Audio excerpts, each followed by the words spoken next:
everybody, my name is Markiplier and welcome back to Reading Your Comments.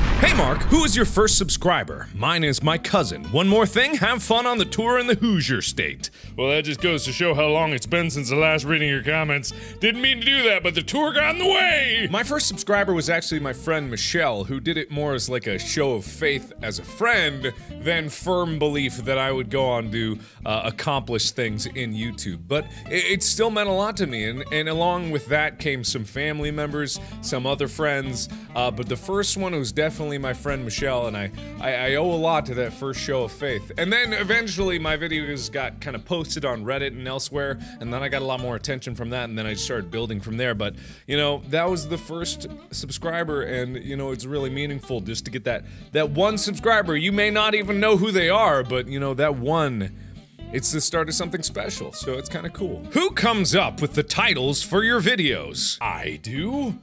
Or maybe the Illuminati does. I don't know what kind of mad genius can possibly come up with such illustrious and amazing titles, such as this, and whoa, and wow, that's a good one. Coming up with a title is hard. You can't go too clickbaity unless you really want to, or you can't go too boring and generic, so you kind of have to find this weird middle ground, and oftentimes, a title will be something that makes me laugh, but has nothing to do with the video, so it's a fine line to walk and there's no science to it. Have you ever been blackmailed at any time of your life, and if yes, how did you deal with it? Serious question. Well, serious answer, no, I've never been blackmailed. I don't think being blackmailed is that common of a thing, or maybe it is. If you guys out there have been blackmailed in your life, write down in the comments below, because, I don't know, it seems like such a cloak and dagger style thing. You get like a brick with a letter attached to it, crashed through your window, and you have to unravel it, and it's cut magazine papers,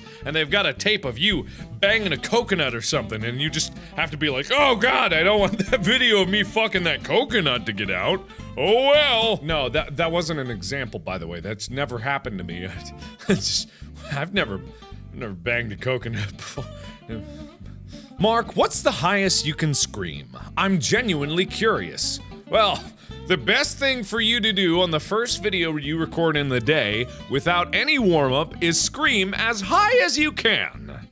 Here we go!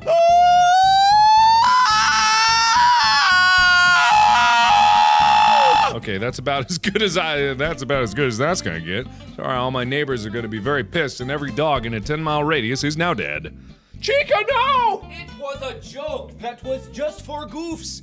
Chica is alive and well. Look at this bub. Who is a bub? Who's a bub?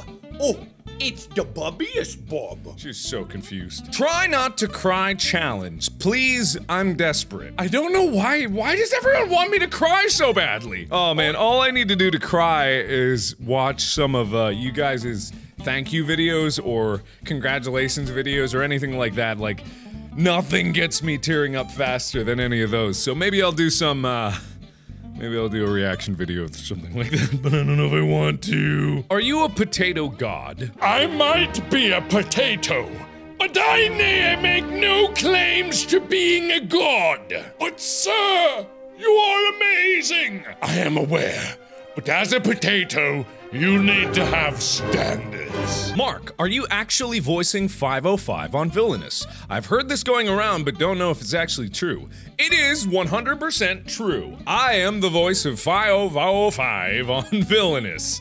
If you don't know what that is, it's this lovable character right here, this adorable bear, which is basically just all the voicing done for 5.0.5 is in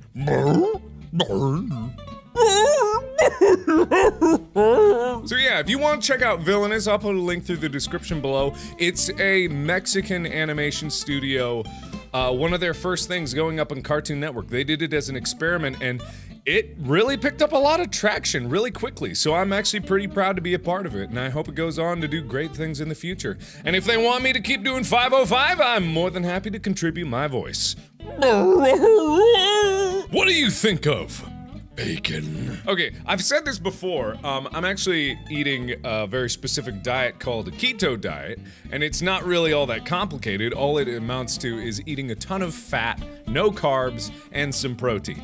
So when it comes to bacon, bacon has become the staple of my entire diet. I pretty much eat bacon for breakfast, lunch, and dinner. So yes, I love bacon! This one just made Scar, brother, save me.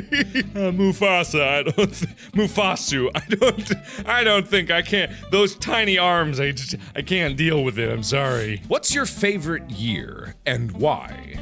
Are you talking about any year from the beginning of recorded history to now? I'm just gonna go of the years that I've been doing YouTube. I think 2014 was probably my favorite year, just because 2014 was when I first moved to LA, and it was this beginning of this engine of creation that I started doing, and I threw out a lot of really weird and interesting concepts there, like the Impossible Let's Play. That was when Five Nights at Freddy's first came about.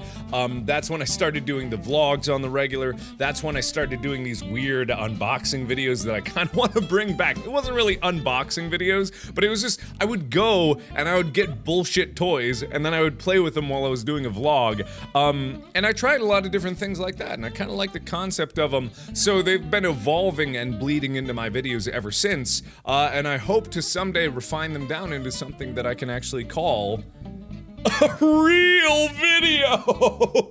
Yeah, maybe. If I saw Mark and Chica at the park, I would probably go pet Chica first. Well, to be perfectly honest, I would do the same, but also you're implying that after you're done petting Chica, you're gonna start petting me as well. And I don't know if I'm okay with that. I usually like meeting fans in the street, but if you start petting me, I don't think I'm okay with that. Don't pet me. If you pet me, I'm gonna bite ya. I will literally take a chunk out of your hand. You pet me, I bite you. Hey Mark, can you share a bartending story? I'm interested in becoming a bartender and curious as to some stories about bartending. Okay, so for those of you who don't know, I was a bartender for about a month. A little less than a month if you count the actual days that I was working. Pretty much, not very much, and I wasn't very experienced. So here's my embarrassing bartending story about my first day on the job. I actually knew the drinks pretty well, and I knew all the house drinks very well, but it was my first drink that I had ever served, and I froze up because the guy asked for a vodka cranberry. And that's not a complicated order. That's about as basic as an order can get. In any aspect, in any scenario, a vodka cranberry, it's a highball glass, ice, vodka, cranberry juice. That's it. But I panicked, because I'd been studying up all these complicated drinks of various names. I had a whole book that I was like memorizing to the T. I memorized every single of our 20 house drinks to the letter, and I practiced them all. But when it came to my first order being a vodka cranberry, I completely froze up. I looked this guy in the eye, I'm like, you want that? I grabbed a shaker, I filled it with ice, I just filled the fucking shaker with ice, and then I took vodka, and I just dumped that shit in. Like, I was totally blanking. I was like, looking to my fellow bartender for help. I was like, I don't know, that's enough, I guess, and then I grabbed the cranberry juice. I was like, I'm pretty sure this is how this goes, but I think I'm doing something wrong. The guy at the bar is just looking at me like, Are you okay, man? I can order something else. Just give me a beer. And I'm like, no, I got this. I got it. Put the lid on, shook it up real good, like for way too long. I was just shaking and shaking and shaking. Someone Photoshop a dick into my hand here. I was just shaking up, and then it was obviously way too much. So I had a highball glass out there. I took that off. I took like a beer mug, and then I just poured the whole fucking thing into a beer mug and gave it to him. And he looked at me. You know, normally if you overserve someone, it's like they're grateful. This guy was so confused, and my only saving grace is that this event only happened between this guy and myself. Nothing, no one else seemed to notice it. No one noticed it. As soon as he paid, he literally grabbed the mug and walked away. And this is not a bar where you can take the drinks with you. He just fucking walked away, and I just let him go. I was like, all right, you earned that. I will pay whatever it costs and not deal with you. Marky Moo, I was wondering about how you overcame any self-doubts about pursuing your YouTube career. If you do see or read this, know that you bring me so much joy every day. When I click the play button, I'm never disappointed when watching a Markiplier video. Thank you. Well, thank you very much. That's high praise to give me, and I'm pretty sure there's been some disappointing videos in the past. But when it comes to your question about how I overcame any self-doubts about pursuing a YouTube career, it's a bit of a chicken before the egg kind of question to ask yourself, because you can't have any self-doubts if you haven't already imposed a limit on yourself. And the thing about a YouTube career is that when I was pursuing it, it was not going to be my career. It's definitely not on the table, and you should never approach it as that. You shouldn't go into YouTube being like, this is the only thing I'm gonna do in my life, and if I fail, I am going to die, because that is going to cripple you. And that cripples everybody that goes into something with that kind of energy. When you go into it, it's not that you don't have limitations. It's that if you impose caps on your skill, you don't realize the potential you have to learn. And so when I went into it, there were, of course, better YouTubers than I was out at the time. There were people with millions of subscribers. There were people who, with all sorts of levels of success. But when I went into it, I realized that I had so much to learn. And instead of allowing that to be a daunting fact, I just took that into myself, and I realized I have every day to try to learn a new thing. I have every day to try to learn more about this craft and make it into something great without worrying about making money or making it my career or making it the thing that I was going to do all my life. Because YouTube, in and of itself, is only a means by which to create. And creation is the thing that is fulfilling your life. It doesn't define it, it fulfills your life, the ability to channel your creativity into something tangible, like a video. But also, that translates to anything else that you would create. So, when it comes to overcoming self-doubts, there are no self-doubts because I don't know what I can do. I will only know what I can't do when I push myself through what I can. So I didn't have any doubts.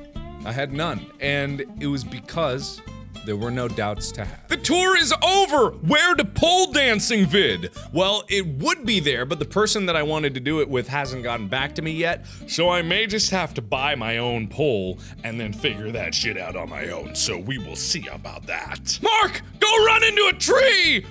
Okay!